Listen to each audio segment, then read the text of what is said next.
The majority of the American people, even the recent polling, shows that 60% of the American people are unhappy with their choices.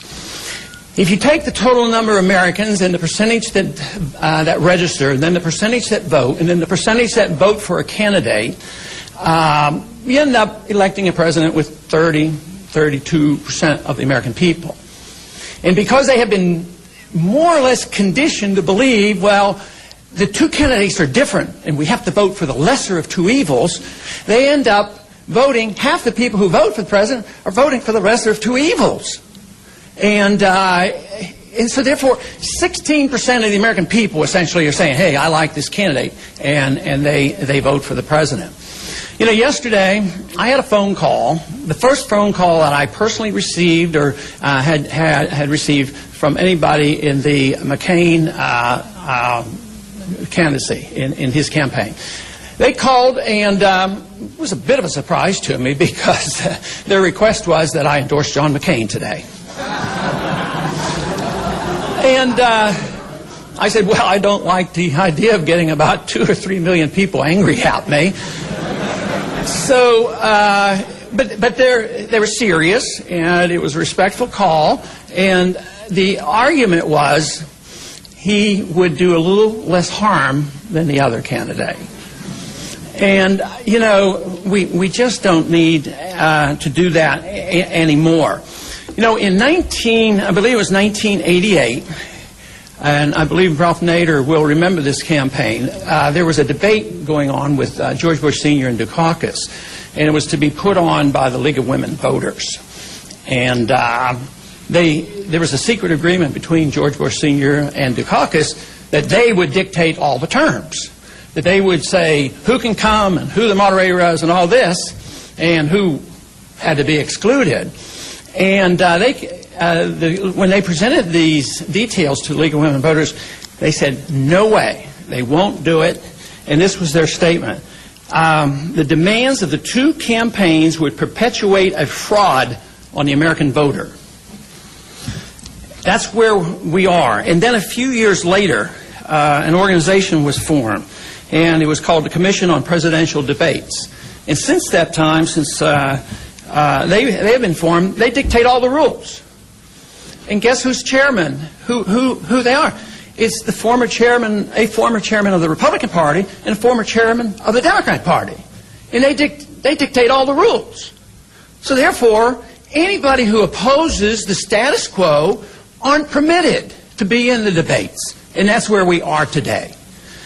And this has to change, especially if you ever come around to the, please don't, if you ever get to the point where you believe the two parties are essentially the same, then if the majority is outside the establishment, that it's not very democratic. The process isn't working. And when you think about what we do around the world on the pretense of spreading democracy and how many people die, I think this is a tragedy. It's a tragedy that we who want to improve this country, defend our principles, defend the Constitution, and have a decent process are treated this way. And this is, in a way, an attempt on my part. I'm not a candidate. I'm still very interested in what's happening, and I just am today making a very strong suggestion of what we can do. You know, quite a few years ago, when I think it was when Bill Clinton was inaugurated, it was in one of his speeches, he recognized one single individual as being very important to him philosophically. And that was a bit of a surprise because I knew about the individual, and some of you may know about him, but it's worth looking into. And his name was Carroll Quigley. He wrote the book Tragedy and Hope. Now, the important part of Tragedy and Hope and Carroll Quigley is that he claims that he was on the inside and part of the group that, you know, did the planning. But why did he write Tragedy and Hope? To expose these people behind the scenes? Because he believed they were far enough advanced, it didn't have to be secret, they could be out in the open, and this is the way it works. It's a tragedy if you don't accept this, and there's hope if you know who runs the show. That's my interpretation, but I believe it's correct. But let me read a quote from him, and thinking about where he's coming from. He says, the argument that the two parties should represent opposed ideals and policies, one, perhaps the right of the right and the other of the left, is a foolish idea, acceptable only to the doctrinaire and academic thinkers. Instead, the two parties should be almost identical, so that the American people can throw the rascals out at any election without leading to any profound or extensive shift in policy. I mean, I think that is a profound statement, because it tells us what's going on and why things don't change. So we here today are trying to say that we represent the majority. We deserve to be heard. They deserve to be in the debates. And you say, well, how can they be? They're minor candidates. They don't have enough support. If you'd have everybody get in the debate. Well, you know, there's a simple way for cutoff. Because it's true, if you had 200 people who filed for the presidency, you can't expect the individuals to be on the stage. But there is a good way to do it, and that is to have any candidate who has gone through the onerous process, which is so biased against this, and are still on enough states that they theoretically could get enough electoral votes to win, they ought to be in the debates. And that is what our goal is. Now, what are the odds of this happening? What are the odds that the commission on a presidential debate all of a sudden will become fair and balanced? None. Absolutely none. So what are we going to do about it?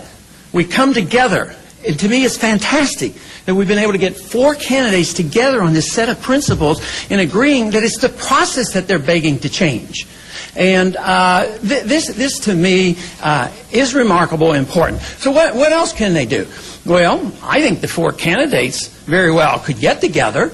That generally is something I had to do in the primary race, you know, exclusion, don't do this, marginalize. We would just go and have our own. And I know it's difficult to think about, and there's probably arguments against it. I don't even know if the 4 would agree. I haven't even talked to them. But, you know, if they could get together and bring all their supporters together, you know, and maybe the media would pay attention and say, maybe there are some important issues. Maybe civil liberties do count. Maybe foreign policy does count. Maybe we ought to change the Federal Reserve. Maybe we shouldn't continue to bail out all the corporations of the world. You know, they're all lining up. It's the auto companies. But it's not going to work. And that's why the people are waking up. We know we're getting near the end of this. And that's why I think it's a bigger number, 60%. You'll never know about watching TV because it's a horse race. Who's the most evil? Oh, yeah, he's a little worse than this guy, so we need to do it.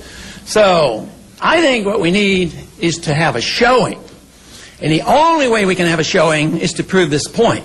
Now, first off, where are these 60%? Well, there's a bunch of them who make an intellectual decision not to vote. And we shouldn't just say they're apathetic. Because I know a lot who aren't apathetic and are pretty intelligent.